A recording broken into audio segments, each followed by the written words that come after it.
Organise कर रहे हैं और उसमें पैनल डिस्कशन भी है। और सेमिनार और पैनल डिस्कशन का शीर्षक है learning and wellbeing of children and young people in digital era.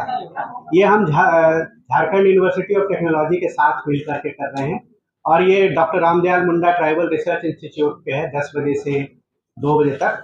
इसमें माननीय जो हमारे शिक्षा मंत्री हैं श्री वैद्यनाथ राम जी, वो मुख्य अतिथि हैं।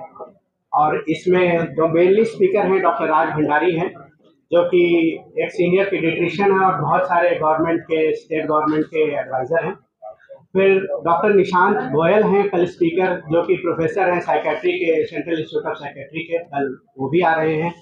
डॉक्टर भावना शर्मा हैं जो साइबर लॉ के ऊपर एक्सपर्ट हैं, सुप्रीम कोर्ट ऑफ इंडिया में प्रैक्टिस करती हैं, वो भी हैं हमारे स्पीकर। प्रोफेसर अब्दुल मतीन हैं स्पीकर, जो कि एक डिजिटल सोशियोलॉजिस्ट हैं और अलीगढ़ मुस्लिम यूनिवर्सिटी के फॉर्मर चेयरमैन हैं सोशल वर्क और सोशियोलॉजी के। इसके अलावा वाइस चांसलर खुद रहेंगे झारखंड यूनिवर्सिटी ऑफ टेक्नोलॉजी के, वो क्योंकि वो को होस्ट हैं और को ऑर्गेनाइजर हैं, तो वो भी रहेंगे। इसके अलावा हमारे बहुत सारे स्कूल के प्रिंसिपल और बच्चे और कॉलेज के बच्चे भी आ रहे हैं। मैं उनका मुख्य रूप से नाम बता देता हूँ। डॉक्टर पीयूष रंजन है, रजिस्ट्रार हैं झारखंड राय यूनिवर्सिटी के, वो रहेंगे। मिस रश्मि वर्मा रहेंगी डिपार्टमेंट ऑफ मास कम्युनिकेशन की सेंट्रल यूनिवर्सिटी ऑफ झारखंड से। डॉक्टर सुभाष कुमार प्रिंसिपल हैं टोरियन वर्ल्ड स्कूल के, वो रहेंगे। राजेश पिल्लाई सर रहेंगे, जो कि प्रिंसिपल हैं केरली स्कूल के, वो भी रहेंगे। मिस्टर नीरज सिन्हा है प्रिंसिपल फिरायलाल पब्लिक स्कूल के, वो रहेंगे। और जो पैनलिस्ट हैं डॉक्टर टीना मुरारका हैं, असिस्टेंट प्रोफेसर हैं मार्केटिंग मैनेजमेंट की XISS की, वो रहेंगे। एक चर्चा है जो कक्षा 6 से क्लास 6 से क्लास 11 के बच्चों के लिए है।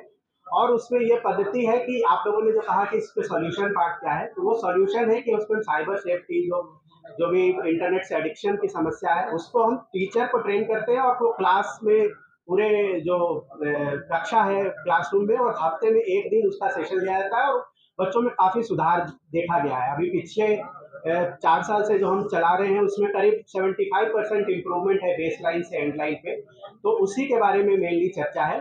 फिर हम एक बहुत इस पे जो एक ट्रीटमेंट का प्रोटोकॉल भी हम लोगों ने डेवलप किया है, जिसमें हम कैसे स्क्रीनिंग करते हैं कि अगर किसी को सोशल मीडिया डिसऑर्डर है या गेमिंग डिसऑर्डर है या शॉपिंग का एडिक्शन है या पॉर्न का एडिक्शन है, उसके बाद अगर उसकी टेस्टिंग होती है, इसके बाद उसका काउंसलिंग और थेरेपी है, उसका एक पूरा प्रोटोकॉल है, उसको हम डिस्कस कर रहे हैं। मेनली उसके बारे में मैं बोलूँगा कल, और डॉक्टर निशांत गोयल जो CIP से हैं वो बोलेंगे। तो इसके बारे में चर्चा है और हम एक स्ट्रैटेजी बना रहे हैं, समझ रहे हैं स्कूल कॉलेज के साथ मिल करके, क्योंकि ये समस्या का समाधान तभी हो सकता है जब हम सब मिल करके काम करेंगे।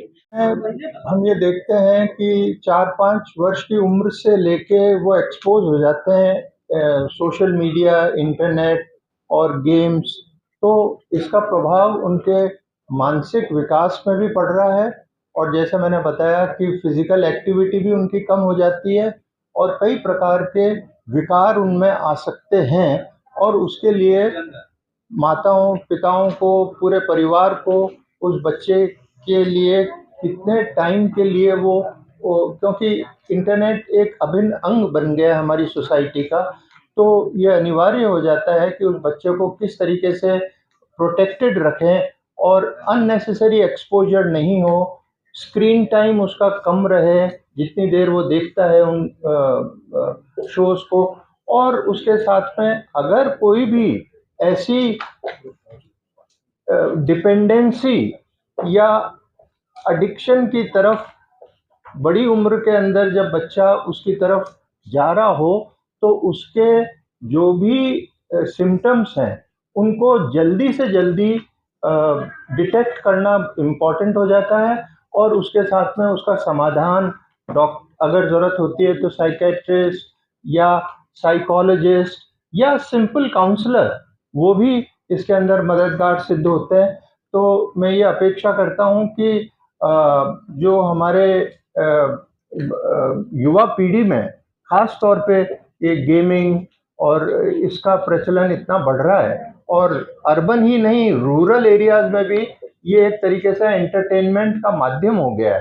तो ये ज़रूरी है कि इस पे एक अच्छा रेगुलेटरी मैकेनिज्म हो और जहाँ पे भी अनवांटेड चीज़ें दिखाई जा रही हैं और उस एज ग्रुप के लिए उपयुक्त नहीं है, तो उनको सरकार को रोकथाम के लिए प्रयत्न करना चाहिए। कोई ना कोई ऐसा सॉल्यूशन देना होगा जिससे कि हमारी भावी पीढ़ी इसका शिकार न